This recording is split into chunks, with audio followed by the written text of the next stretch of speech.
세세한 내용이나 방법에 집착하지 말고 최종적인 결과에 확신을 가져야 한다. 여러분은 성공합니다. 여러분이 그걸 원했기 때문이죠. 한 줄도 걸을 문장이 없는 대저택 서재. 주 후반부를 여는 수요일. 오늘은 조셉 머피에 져서 잠재의식의 힘으로 여러분들의 마음을 한 번 더 단단하게 만들어주는 이야기들로 풀어가겠습니다. 한 대학 교수는 내게 이런 고백을 했다. 생각하는 패턴을 바꾸고 마음을 고쳐먹었다면 아마도 제 심장병은 좀 나아졌을 겁니다. 생각을 바꿔야 한다는 건 알고 있는데 어떤 기법을 사용하고 어떤 절차를 따라야 하는지 몰라서 문제네요. 제 앞에 놓인 문제를 어떻게 해결해야 할지 갈피를 못 잡겠습니다. 참 답답하고 불행하죠. 패배감도 느껴지고요. 건강으로 촉발된 그의 걱정은 끝없는 심연 속으로 들어가 내면 가장 깊숙한 곳에 도착한 끝에 생각을 바꿔야 하는구나 로 귀결됐다. 건강과 생각이 도대체 무슨 상관인데? 라고 말하면 당신은 아직 이 이야기를 들을 준비가 되지 않았으니 더 많은 경험, 더 많은 시련을 겪은 후 반드시 이 영상을 찾아오길 바란다. 이야기로 다시 돌아가서 그 중년의 교수는 최상의 건강을 누리고 싶었다. 그에게 필요한 건 마음이 어떻게 작동하는지 그 방식을 아는 것이었다. 여기서 먼저 알고 가야 할 사실이 있다. 당신의 마음은 하나지만 둘로 나뉜다. 다시 한번 말하겠다. 당신의 마음은 하나인 걸로 보이지만 사실 둘로 나뉜다. 나는 이 마음의 두 갈래를 나타내기 위해 현재의식과 잠재의식이라는 단어를 사용한다. 마음을 정원에 비유해보자. 당신은 정원사다. 당신이라는 정원사는 온종일 현재의식 차원에서 듣고 내뱉은 말과 보면서 상상했던 그림을 기반으로 잠재의식에 생각이란 씨앗을 뿌린다. 이 생각의 씨앗은 습관적인 생각을 기반으로 하기 때문에 대부분의 사람들은 자기가 이 씨앗을 뿌리는지조차 모르고 살아간다. 잠재의식은 외부 세계의 삶을 인쇄하는 거대한 암실로 비유할 수 있다. 이름이나 옷차림, 어떤 차를 모는지, 어떤 부모나 이웃을 두었는지가 그 사람을 단정하지 않는다. 오로지 내면의 암실에서 비롯된 빛과 그림자를 모아 이미지별로 각각 다른 형태를 만드는데 그것이 다른 사람에게 비춰져서 저 사람은 어떤 사람이라는 분위기를 자아내는 것이다. 그렇게 부정적인 생각을 내면의 암실에 아무런 고민 없이 들인다면 시간이 지날수록 부정적인 생각이 당신 일상으로 표출되는 경험을 하고는 충격을 금치 못할 것이다. 그렇다. 당신에게 일어나는 일 중 저절로 일어나는 일은 아무것도 없다. 잠재의식에 뿌린 씨앗대로 당신의 몸, 당신의 환경은 열매를 거둔다. 그렇다. 어떠한 씨앗이든 싹을 틔우고 무럭무럭 자라도록 돕는 비옥한 토양이 바로 잠재의식이다. 씨앗의 질이 좋든 나쁘든 상관없이 비옥한 토양에서 식물은 자란다. 가시나무 씨앗을 뿌린 곳에 포도가 나고 엉겅퀴를 뿌린 곳에 무화과가 날 수 있을까? 이렇듯 모든 생각은 원인이고 모든 상황은 그 결과다. 그래서 나 자신이 생각의 주인이 되어야만 원하는 상황을 만들 수 있다. 이 사실을 깨달은 대학 교수는 자신의 건강을 염려하며 생각을 바꾸는 길을 물은 것이다. 그러나 그는 건강을 염려해서는 안 된다. 염려하는 그 행위 또한 씨앗을 뿌리는 일이기에 그렇다. 염려를 하면 염려한 대로 상황이 흘러간다. 이것을 아주 쉽게 설명해보자. 현재 의식은 배의 조타시를 지휘하는 선장이나 항해사에 빗대어 설명할 수 있다. 선장은 배를 운항하고 선원들에게 지시를 내린다. 선원은 보일러나 기구, 측정기 등을 제어한다. 엔진룸에 있는 사람은 배가 어디로 향하는지 모른 채 선장의 지시를 따른다. 만약 조타시를 지휘하는 선장이 나침반 같은 도구에서 얻은 정보를 바탕으로 잘못된 지시를 내리면 어떨까? 배는 좌초된다. 그러나 엔진룸에 있는 사람들은 발언권이 없다. 선원은 그저 선장에게 말대꾸하지 않고 조용히 지시를 따를 뿐이다. 그러므로 육체, 환경, 그리고 나에게 일어나는 모든 일이라는 배를 운항하는 선장이자 주인이 바로 현재의식이다. 잠재의식은 이 현재의식이 참이라고 믿고 받아들이는 것들에 기초하여 내가 내리는 명령에 따른다. 명령에 의문을 품지 않은 채 그대로 따르는 것이다.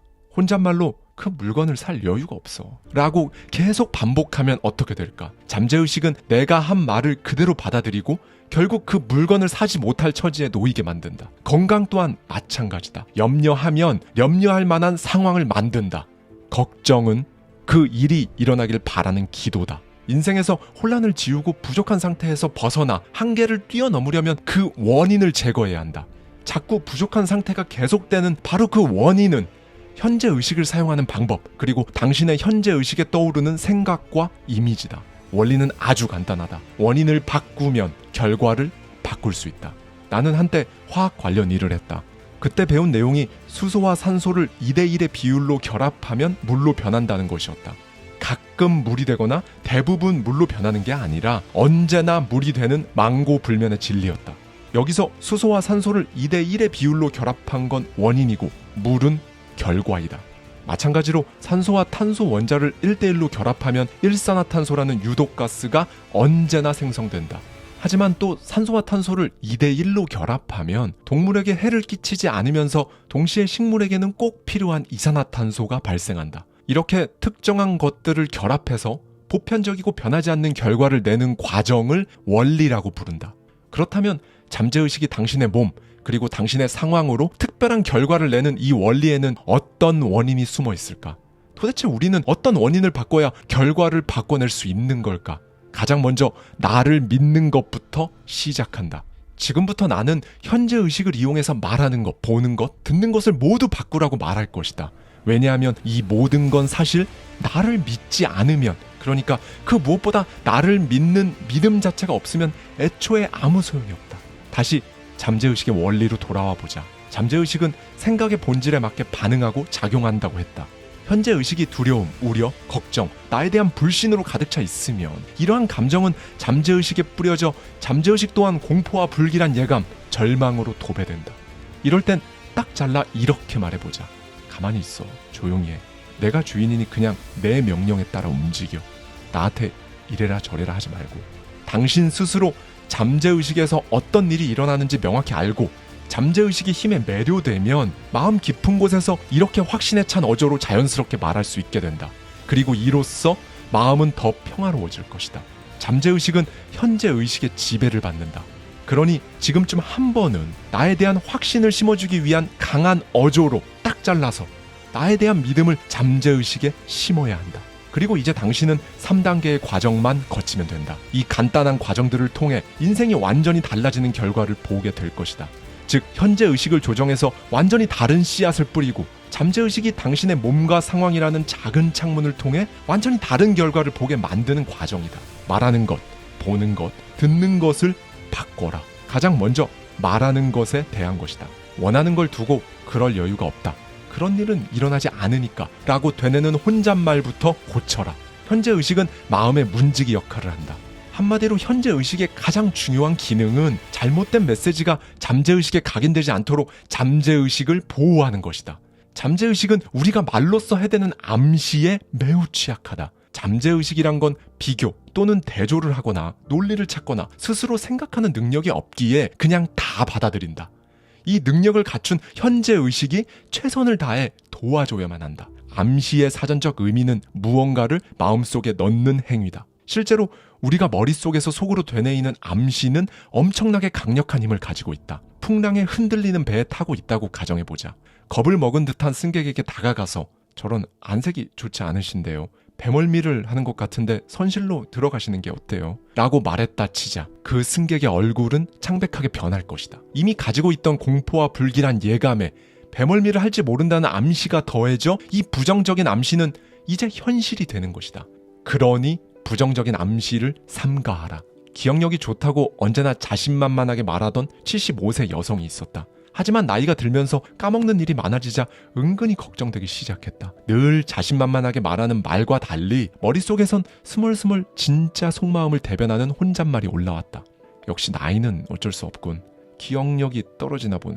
그렇게 혼잣말을 시작한 것이다. 그 결과 지인의 이름을 갑자기 잊거나 어제 무슨 일이 있었는지 잊어버리는 일이 더 잦아졌다. 그녀가 이런 자기 암시가 얼마나 유해한지 깨달은 후 병원에서 뇌에는 이상이 없다는 결과를 받아낸 다음 기억력이 떨어졌네 라고 속으로 말이 나오려고 할 때마다 잠시 멈추고 관점을 바꿨다. 내 머리에는 아무 이상이 없어. 나는 총명하고. 그렇게 하루에도 수십 번을 오히려 자신에게 유리한 암시를 함으로써 3주 만에 기억력을 되찾을 수 있었다. 두 번째, 보는 것을 바꿔라. 100번 듣는 것보다 한 번 보는 게 낫다라는 옛 말이 있다. 확신을 가지고 마음속에 그림을 그리면 잠재의식은 그 그림을 외부 세계에서 실제로 실현시킨다. 이것을 강조하는 속담이 바로 한 번 보는 게 낫다는 속담이다. 그렇다. 우리는 생각한 대로 된다. 상상에 앞서 우리에게 가장 중요한 것은 마음을 편하고 느긋하게 먹는 것이다. 세세한 내용이나 방법에 집착하지 말고 최종적인 결과에 확신을 가져야 한다. 건강, 돈, 인간관계 등 어떤 종류의 문제가 되었든 문제가 해결되었을 때의 후련함을 느껴보고 고질적인 문제가 나았을 때의 기분을 기억하라.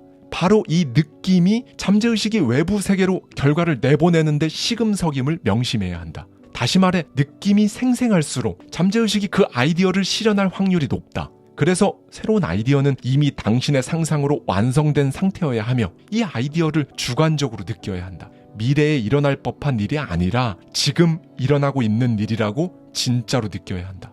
그리고 정말 중요한 부분이다. 의지력이 아니다. 상상을 고의적으로 이용하라. 당신이 잠재의식의 힘을 얻게 된다는 건 길을 막고 있는 장애물을 치우는 것이 아니다. 열심히 한다고 해서 더 좋은 결과를 얻는 그런 것도 아니다. 의지력은 잠깐의 힘을 주는 용도일 뿐 잠재의식의 힘과는 큰 관계가 없다. 의지력을 사용하는 대신 이 일이 마무리되었을 때 얼마나 큰 해방감을 느낄지 그 느낌이 중요하다. 현재 의식의 지성은 분명 길을 막으려 들 것이다. 잠재의식이 문제 해결책을 아무리 찾아내려고 해도 방해를 할 것이다. 어떻게 해야 할까? 머리로 문제를 해결하려는 습관을 일단 내려놓아야 한다. 단순하면서도 명쾌한 나에 대한 확신을 고수해야 한다. 갈망하던 자유를 찾았을 때의 만족감, 그 과정에서 불필요한 건 다 쳐내야 한다. 간단한 방법이 가장 좋다. 1. 문제가 있다면 파악하고 인정한다. 2. 잠재의식에 문제를 맡겨라. 3. 문제가 해결되리라 확신하고 마음을 편하게 가져라. 열심히 노력했는데도 안 된다면 이유가 있다. 욕구와 상상이 부딪힐 땐 언제나 상상이 이긴다. 즉, 내 욕구가 무언가를 원해도 상상이 그것을 감히 할 수 없게끔 나를 몰고 간다면 그것은 현실이 되지 않는다. 초록색 하마라는 말을 들었을 때 초록색 하마를 생각하지 않고는 베길 수 없다. 의지력을 행사하는 건 초록색 하마가 계속 상상되는데 이를 그만 생각하기로 결정을 내리는 것과 같다. 잠재의식은 가장 강력한 힘을 가진 상상이라는 것에 반응하기에 초록색 하마가 내 마음을 지배하고 있으면 잠재의식도 초록색 하마에 응답한다. 잠재의식은 서로 모순되는 명제 중 더 강력한 것을 받아들인다. 혹시 마냥 노력했는데도 안 된다면 이런 생각을 하고 있지는 않은가? 병이 나았으면 하지만 왜 병이 안 낫지라며 병이 낫지 않는 상상을 자꾸 한다. 정말 열심히 노력했는데 왜 성과가 없지? 하며 가장 최악의 순간을 나도 모르게 떠올린다. 무엇이 잘못되었는지 깨달아야 한다. 문제는 의지력만으로 할 수 있다고 생각하면서 열심히 노력한다는 것이다. 뭘? 상상으로 의지를 누르려는 것을 말이다. 다시 한번 강조하지만 의지와 상상이 붙으면 언제나 상상이 이긴다. 의지력을 써서 상상을 안 해야지 강요해서는 안 된다. 이렇게 의지력으로 노력하면 할수록 더 안 되는 상황을 겪어봤을 것이다. 이게 바로 프랑스의 저명한 심리학자 에밀 쿠에가 말한 노력 역행의 법칙과도 같다. 그렇다고 노력을 하지 말라는 게 아니다. 당신 마음속에 두려움이 있어서 모든 긍정적인 암시들이 다 묵살되고 녹아내리고 있지 않은가? 원하는 것과 반대되는 내용을 은연중에 상상하고 있는데 노력만 하는 건 완전히 반대의 결과를 낳는 길이라는 것이다. 원하는 결과를 얻기 위해 헤쳐나가야 하는 당신인데 정작 장애물에 당신의 모든 신경이 다 쏠려 있는 건 아닌지 지금 바로 확인하라. 욕구와 상상의 갈등을 해소해야 한다. 어떻게 할까? 노력이 최소한으로 드는 졸리고 나른한 상태로 들어가 욕구와 상상 간의 충돌을 피해라. 졸린 상태에서는 현재 의식이 가라앉는다. 그래서 막 잠들기 직전이 바로 잠재의식에 진심으로 원하는 상상을 새기기 가장 좋은 타이밍이다. 실제로 이루어지는 걸 상상하고 짜릿한 성취감, 바로 그 느낌을 느낄 때 잠재의식은 이를 현실에서 실현시킨다. 그래서 많은 위인은 상상을 유도하고 상상력을 제어하는 연습을 통해 문제를 해결하고 딜레마를 극복할 수 있었다. 진짜라고 상상하고 느끼는 일이 현실에서 반드시 일어나리라는 걸 알고 있었던 것이다. 지금까지 말하는 것, 그리고 보는 것을 바꿔내기 시작하면 마침내 듣는 것도 바꿀 수 있다. 예전에는 안 좋은 것들만 자꾸 귀에 들어오고 신경 쓰면서 살았더라도 연습을 하다 보면 어느 순간 당신에게 유리한 것들을 오히려 크게 듣는 경지에 오르는 것이다. 문지기인 당신의 현재 의식이 그걸 도와줄 것이다. 마지막으로 당신에게 하고 싶은 말이 있다. 백지수표에 서명하지 마라. 돈이 없다. 돈이.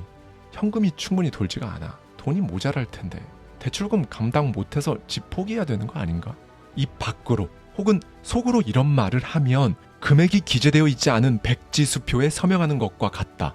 다가올 날들을 두려워하는 건 역시 마찬가지다. 두려움은 부정적인 상황을 끌어당긴다. 잠재의식은 두려움과 부정적인 말이 실현되기를 원한다고 여기기 때문이다. 그래서 자꾸 장애물이 생기고 하던 일이 지연되며 부족함이나 한계를 느끼게 된다. 잠재의식은 은행과 같다. 맡겨둔 생각을 불린다. 매일 아침 일어날 때, 매일 밤 자기 전, 당신이 원하는 번영, 성공, 부, 행복에 대한 생각을 잠재의식에 쌓고 이런 생각을 되도록 자주 되새긴다면 그곳에 쌓인 그 생각들은 머지않아 현실에서 당신과 만나게 될 것이다.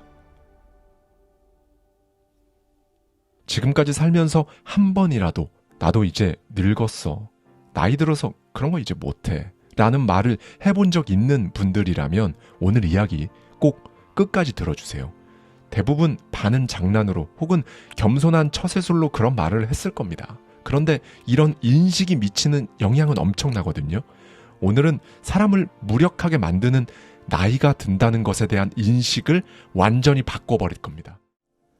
의사로 살아오는 동안 내 마음을 늘 사로잡았던 것이 있다.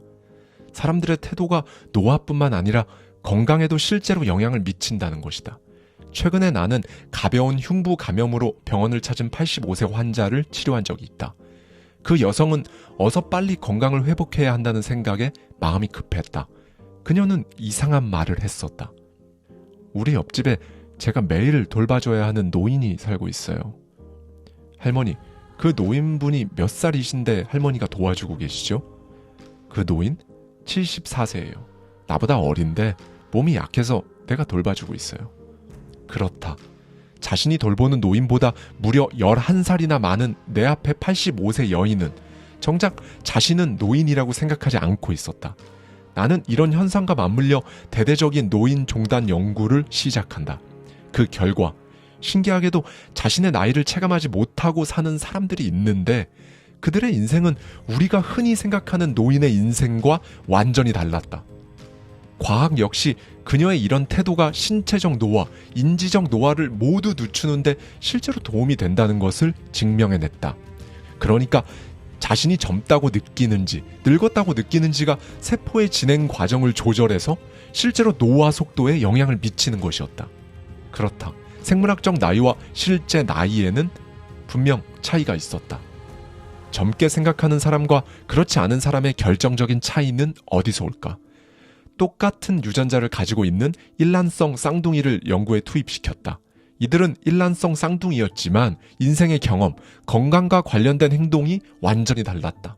그리고 이들은 서로 완전히 다른 속도로 늙어가고 있었는데 인생의 특정 경험에 따라 어떤 유전자는 커지고 어떤 유전자는 꺼지면서 특정 세포는 더 취약해졌으며 반대로 어떤 유전자는 손상으로부터 훨씬 더 잘 보호받고 있다는 것을 관찰했다.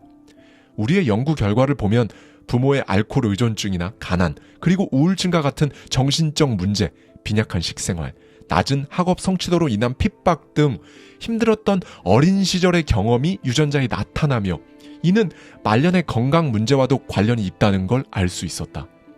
따라서 일란성 쌍둥이라도 이런 부정적인 경험에 더 많이 노출된 쪽이 생물학적으로 훨씬 더 빨리 늙었으며 이는 결국 이들의 수명까지 결정했다.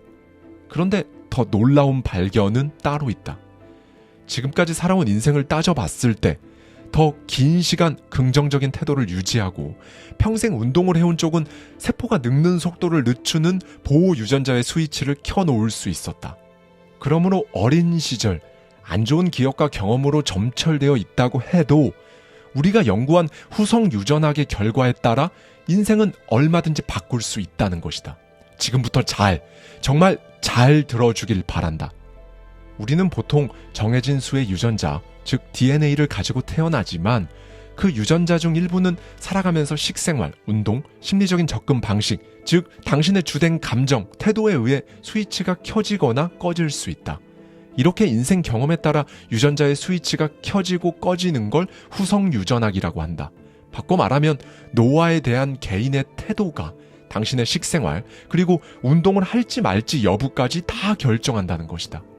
그리고 이 모든 것들은 당신이 실제 경험하면서 보고 들은 것들로 생겨난 긍정 혹은 부정의 감정에 의해 좌우된다. 그리고 실제 세포의 노화에까지 영향을 미치는 것이다. 이 모든 요인들은 사실 당신의 통제하에 있기 때문에 후성 유전학적 노화를 촉발하는 상황에 대해서 당신이 기존까지 살아왔던 것과는 다른 조치를 취하기 시작하면 당신 인생의 어느 시점이든 영향을 미친다는 것이다. 그러니까 지금부터 난 젊다라고 말하고 그렇게 음식을 먹고 그렇게 움직이면 어떤 식으로든 그 행위는 당신의 유전자 스위치 온 오프에 영향을 끼친다. 이렇게 하는 건 당연히 빠를수록 좋지만 반대로 너무 늦은 때도 없다. 노화 시계의 속도를 높이는 것이든 낮추는 것이든 그 요인들은 언제나 그리고 전부 변경이 가능하다. 한 가지 주목할 만한 점이 있었다. 지금 스트레스를 겪고 있어서 기분 저하나 안 좋은 감정을 느끼고 있는 참가자들 전원이 다 빨리 늙는 것도 아니었다. 여기서 중요한 부분은 지금 자기 기분과 무관하게 심리적으로 회복력을 갖춘 사람이 여럿 있었는데 이 회복력을 갖춘 참가자들은 자신의 지금 기분이나 어려운 상황에도 불구하고 대체로 긍정적이고 낙관적인 태도를 가지고 있었고 그게 세포 반응으로 그대로 드러났다. 즉 젊게 사는 비결, 결국 가장 중요한 건 노화에 대한 인식, 통제감, 나이 드는 것에 대한 당신의 반응을 모두 포함한 당신의 인식. 그 인식 자체가 다른 요인들보다 훨씬 더 중요하게 작용한다는 것이다. 예일대학교의 연구 결과 참가자들은 긍정적인 고정관념에 해당하는 단어에 노출시켰을 때와 부정적인 고정관념에 해당하는 단어에 노출시켰을 때 각각 몸의 변화를 살펴보았다. 긍정적인 고정관념에 해당하는 단어에는 가령 성취한, 조언, 기민한, 영리한, 창의적인, 개선, 통찰력 넘치는, 현명한 등이 있었다. 부정적인 단어로는 실패, 혼란, 무능, 죽어가는, 의존, 잊어버린 등이 있었다. 참가자들은 이런 단어들에 노출된 후에 수학과 어휘 스트레스 검사를 모두 받았고 혈액 검사와 같은 생리적인 검사도 함께 진행했다. 그 결과 부정적인 고정관념 단어에 노출된 참가자들은 혈압이 높아지고 심박수는 증가했으며 피부 혈류량이 감소하는 등 전체적으로 건강을 위협하는 부정적인 반응이 과도하게 나타났다. 반면 긍정적인 고정관념 단어에 노출된 경우는 스트레스에 대한 생리적 반응이 지극히 정상적인 적정 수치를 보였다. 특히나 우리 연구진이 진행한 연구에서는 50세 이상의 성인들에게 다음 문장들에 어느 정도 동의하는지 물어봤다. 나이가 드는 것이 내 사회생활에 안 좋은 영향을 미치고 있고 나는 이걸 통제할 수 없다. 나이가 들수록 내가 참여할 수 있는 활동이 점점 줄어든다. 해당 부정적인 문장에 동의하는 참가자일수록 그 후 8년 동안 신체적 인지적 노화가 가속되는 경우가 많았다. 즉 자신이 나이를 먹는 것에 부정적일수록 실제로 기억력이 나빠지고 걷는 속도는 느려졌으며 심지어 뇌 검사 점수까지 낮게 나왔다. 사람마다 각기 다른 건강 상태, 약물 복용 여부, 기분, 생활 환경, 기타 요인들을 전체적으로 다 감안한 경우에도 결과는 똑같았다. 반면 나이가 들면서 점점 나는 더 현명해지고 있다. 나이가 들수록 나의 창의성을 유지하기 위해 할 수 있는 일은 오히려 더 많다. 나이가 들수록 우리 부부 사이는 더 즐겁고 돈독해져 간다. 와 같이 긍정적인 문장에 동의한 참여자들은 부정적인 문장에 동의했던 비슷한 나이 또래 참가자들 대비 높은 수준의 정신적 능력을 지니고 있다는 것이 명확하게 확인됐다. 긍정적인 태도와 인식이 노화로부터 우리를 보호하는 기능이 있음을 한 번 더 확인하는 순간이었다. 그럼에도 불구하고 지금 자신의 상황을 원망하는 사람들이 있을 것이다. 내가 아무리 나이를 잊고 젊게 산다고 해도 사회가 내 주변 인식이 나를 그렇게 안 보고 내 자리를 빼앗으려 하면 어쩌나. 여기 젊다고 느끼는 만큼 젊다라는 마릴린 먼로 주연의 1951년 코미디 영화가 있다. 인쇄업에 종사하는 존 호지스는 회사 정책으로 65세에 어쩔 수 없이 은퇴해야 했고 이 상황에 대해 어떤 조치를 취하겠다고 결심한다. 그는 곧바로 머리를 검게 염색하고 그 회사의 회장인 해럴드 클리블랜드인 척하면서 바짝 긴장한 회사 경영진들을 거느리고 업무 현장 시찰에 나선다. 그리고는 현장에서 나이 있고 경험 많은 직원들이 하나도 보이지 않는다며 호통을 친다. 이 때문에 회사는 정책을 바꿔버린다. 이후 호지스는 나이 많은 근로자의 미덕에 관해 뜨거운 연설을 해 기립박수를 받고 신문에서는 그를 칭송했으며 그로 인한 나비 효과로 그 회사에 대한 사회적인 분위기가 바뀌면서 회사의 주식도 오른다. 물론 나중에 호지스의 사기 행각은 발각되었지만 회장인 해럴드 클리블랜드는 오히려 그가 회사의 실적을 올려놓았다며 그에게 기업 홍보 관련 고문직을 제안한다. 그러나 호지스는 그 제안을 거절한다. 회사의 노인 차별적 태도와 정책을 바꿈으로써 자기가 하려던 바를 이미 달성했고 자신은 그것으로 만족했기 때문이다. 자, 여기서 당신이 이 존 호지스처럼 살지 못할 이유가 뭐가 있는가? 나이를 잘 먹었다라는 건 각자 자신만의 원칙에 따라 무언가를 성취해왔고 땀 흘려 무언가를 계속 해냈다는 증거이기에 사실은 탁월한 자산으로 인정받아야 한다. 그리고 이 자산을 어떻게 어떤 방식으로 풀어낼지도 나이가 들면서 더 깊게 고민해봐야 하는 것이다. 당신은 나이가 들면서 인간관계에서 일어나는 문제를 처리하고 계획을 세우고 의사결정을 내리면서 비즈니스의 본질을 경험했다. 이로 인해 얻은 통찰력을 활용해 더 깊은 아이디어를 낼 수 있으며 다른 사람을 이끄는 일을 가장 유능하게 해낼 수 있는 삶의 시기에 접어든 사람이다. 그걸 왜 모르는가? 조셉 머피는 이렇게 말했다. 젊음이 과연 좋기만 할까? 나이가 든 무언가에서 나오는 메시지의 깊이가 비로소 대중을 정서적, 영적으로 성숙하게 만든다. 60세 이상인 사람 중 외면의 젊음을 유지하고 싶어 안달인 사람들이 많다는 걸 안다. 이들은 최신 유행하는 약을 먹고 다이어트를 하며 가진 방법을 쓴다. 종합 비타민을 먹고 온갖 시술을 받는다고 젊음이 유지되는 것은 아니다. 이걸 듣는 당신만큼은 분명히 알고 가길 바란다. 젊음, 그리고 노화는 생각에 달려있다. 잠재의식은 생각에 따라 작동하니까. 아름답고 우아하고 선한 생각, 어떻게 하면 더 기여할까? 이런 생산적인 생각을 계속 해낸다면 나이에 상관없이 신체도 영혼도 젊음을 더 오래 유지한다.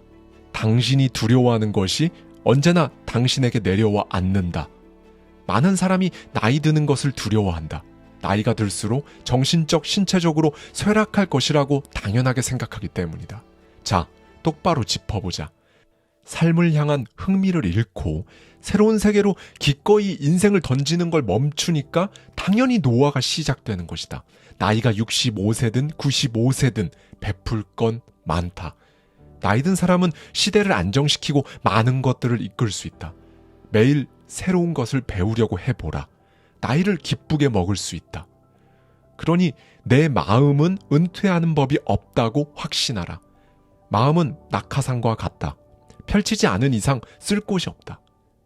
65세에서 70세에 은퇴한 사람들을 여러 보았다. 이들은 기력이 쇠퇴하더니 몇 달 만에 세상을 떠나더라. 내가 은퇴하고 할 일이 뭐가 있겠어? 라는 말은 나는 정신적으로나 신체적으로 죽은 사람이니 이제 내 마음에 새로운 생각이란 건 없다라고 말하는 것과 똑같다. 잘못된 생각이다. 60세에 이룬 것보다 90세에 훨씬 더 많은 걸 이룰 수도 있다. 이게 진짜다. 매일 새로운 것에 관심을 두고 연구하다 보면 더 많은 것을 이해할 수 있다. 고대 로마의 정치인 마르쿠스 포르키우스 카토는 80세에 그리스어를 배웠다. 오스트리아 출신 미국의 알토 가수 에르 슈틴의 슈만 하잉크는 손주를 다 키워낸 뒤 가수로서 커리어 정점을 찍었다. 그리스의 철학자 소크라테스는 80세에 악기를 배웠고 미켈란젤로는 가장 위대한 작품을 그렸다. 마찬가지로 케오스 시모니데스는 80세에 시인상을 받았고 괴테는 파우스트를 완성했다. 역사가 레오폴트 폰 랑케는 80세에 세계사를 집필하기 시작해 92세에 완성했으며 아이작 뉴턴은 85세에 가까워질 때까지 연구에 매진했다. 그렇다. 우리에게는 이와 같은 인생 선배가 필요하다. 정확히는 이 인생 선배가 기꺼이 내어주는 삶의 길, 이정표가 필요하다. 바로 당신이 그 선배, 그 주인공이 되어라. 당신 눈앞에 분명 같은 또래인데 전혀 다른 속도로 나아가는 사람을 보며 한탄할 시간에 더 멋지고 위대한 것들을 해 나아갈 당신의 지혜와 당신의 깊이를 가늠하며 묵상해보라. 그러니 보다 더 긴 인생의 비전을 그려라. 나는 늙었다라는 말 대신 나는 지혜롭다라고 말하라. 기업 보고서나 신문 기사, 통계 자료에 나온 노쇠, 노망 같은 말들에 흔들리지 말고 그냥 거부하라. 죽음 말고, 안 좋은 거 말고 오늘 있을 당신의 하루, 내일, 삶을 확인하라. 언제나 행복하고 빛나고 평온하고 건강한 자신의 모습을 담은 이미지를 매일 아침 머릿속에서 떠올려보라. 끝없이 멈추지 않고 지치지도 않는 삶이라는 바다 위에서 끝나지 않는 중요한 여정을 이어가는 시기가 바로 지금 당신이 서 있는 바로 그 나이, 당신의 오늘이라는 사실을 부디 깨달아라. 다시 한번 말한다. 절대로 나이 들었다 말하지 말기를, 나 늙었다 말하지 말기를. 당신의 마음이, 태도가, 생각이, 당신만의 젊음, 그리고 가장 찬란한 오늘을 만든다는 사실을 반드시 기억하라. 감사합니다. 지금까지 하와이 대저택이었습니다.